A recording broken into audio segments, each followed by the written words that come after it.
You know that specific feeling when you check into, like, a cheap roadside motel? Oh, yeah. The wood paneling, the paisley bedspreads, the buzzing fluorescent lights. It all feels a bit off. Like you're in a liminal space. Exactly.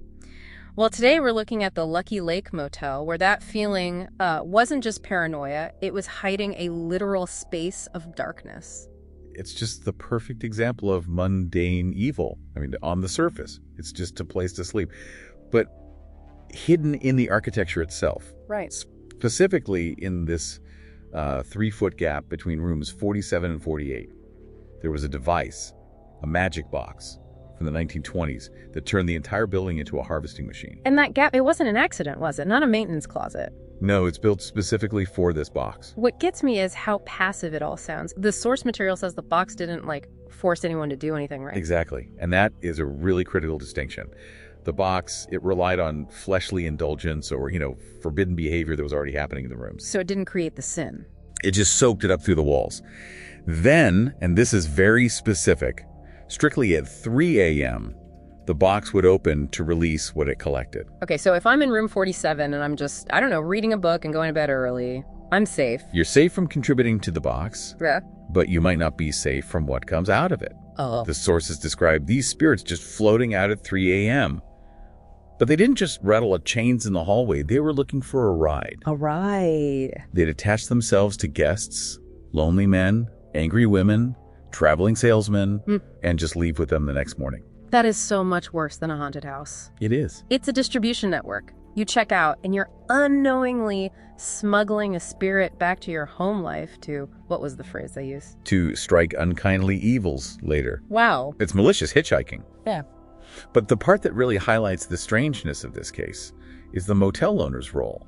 He wasn't some, robed cultist chanting in the basement. No, he was basically a data entry clerk. This is the part I had to read twice. He would go into that 3-foot gap, black out, and then the spirits would use his body to type data into a spreadsheet. It's bureaucratic horror at its finest. He was cataloging a cancerous inventory of evil. It just completely strips the supernatural of its mystique and turns it into this cold, hard database. But that database becomes the catalyst. It does. For the real tragedy here, when the owner dies of a heart condition, that sort of containment, it creates a vacuum. Right, because a local police officer finds the body. And this is where the story shifts from just a creepy object to immediate psychological horror. You expect a cop to secure the scene, call for backup, but he sees the open spreadsheet and he breaks. It's instant seduction. Yeah. The source describes his physical transformation. Your red eyes. Red eyes. His face starts morphing, but it's his behavior that's truly unsettling. He starts singing. A weird sing-songy tune about the hell within us all. He wasn't afraid of the data. He recognized it. He saw power in it. That phrase, the hell within us all, it's like the box wasn't showing him something alien. It was showing him something familiar. Exactly. But then the chief of police walks in, and we get this massive tonal whiplash. A total collision of worldviews.